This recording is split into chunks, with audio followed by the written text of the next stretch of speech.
Le Danube en colère. Belgrade et Semlin sont en guerre. Dans son lit, paisible naguère, le vieillard Danube, leur père, s'éveille au bruit de leurs canons. Il doute, s'il rêve, il tressaille, puis entend gronder la bataille, et frappe dans ses mains d'écailles, et les appelle par leur nom. Allons, la turque et la chrétienne, Semlin, Belgrade, qu'avez-vous?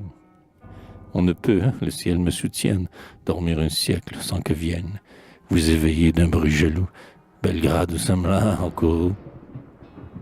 Hiver, été, printemps, automne, toujours votre canon qui tonne.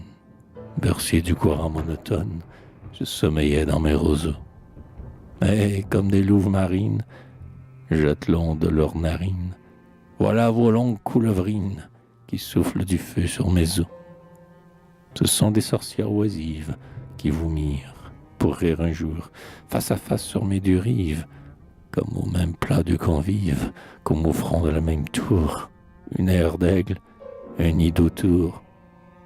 Quoi, ne pouvez-vous vivre ensemble, mes filles? Faut-il que je tremble du destin qui ne vous rassemble pour vous haïr de plus près?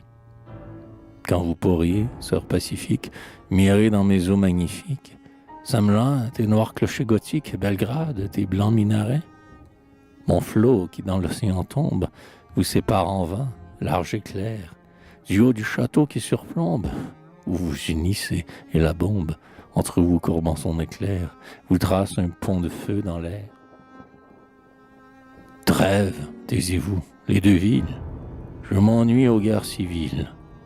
Nous sommes vieux, soyons tranquilles, dormons à l'ombre des bouleaux. Trêve à ces débats de famille. Et sans le bruit de vos bastilles, n'ai-je donc point assez, mes filles, de l'assourdissement des flots? Une croix, un croissant fragile, change un enfer ce beau lieu. Vous échangez la bombe agile pour le Coran et l'Évangile. C'est perdre le bruit, le feu, je le sais, moi qui fus un dieu.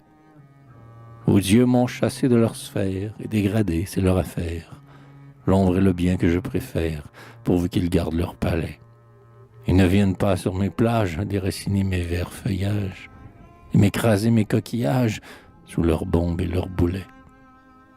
De leur abominable culte, ces interventions sont le fruit de mon temps-point, de ces tumultes.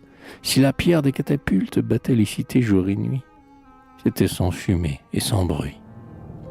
Voyez Hulme, votre sœur jumelle, tenez-vous en repos comme elle, que le fil des rois se démêle. Tournez vos fuseaux et riez. Voyez Bude, votre voisine. Voyez Dristra, la Sarrasine. Que dirait l'Etna si Messine faisait tout ce bruit à ses pieds? Semlin est la plus querelleuse. Elle a toujours les premiers torts. Croyez-vous que mon eau houleuse, suivant sa pente rocailleuse, n'ait rien à faire entre ses bords qu'apporter à Luxin vos morts? Vos mortiers ont tant de fumée qu'il fait nuit dans ma grotte aimée, d'éclats de but toujours semés. Du jour, j'ai perdu le tableau. Le soir, la vapeur de leur bouche me couvre d'une ombre farouche, quand je cherche à voir de ma couche les étoiles à travers l'eau. Sœur, à vous criblés de blessures, espérez-vous un grand renom? Vos palais deviendront masures. Ah, quand vos noires embrasures la guerre se taise, ou sinon, j'éteindrai, moi, votre canon. Car je suis le Danube immense. Malheur à vous, si je commence. Je vous souffre ici par clémence, si je voulais, de leur prison, mes flots lâchés dans les campagnes, emportant vous et vos compagnes, comme une chaîne de montagnes, se lèverait à l'horizon. Certes, on peut parler de la sorte, quand c'est au canon qu'on répond.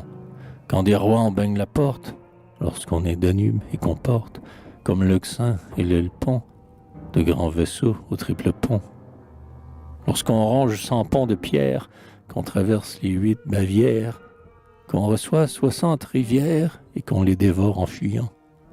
Qu'on a, comme une mer, ça houle, quand sur le globe on se déroule, comme un serpent, et quand on coule de l'Occident à l'Orient.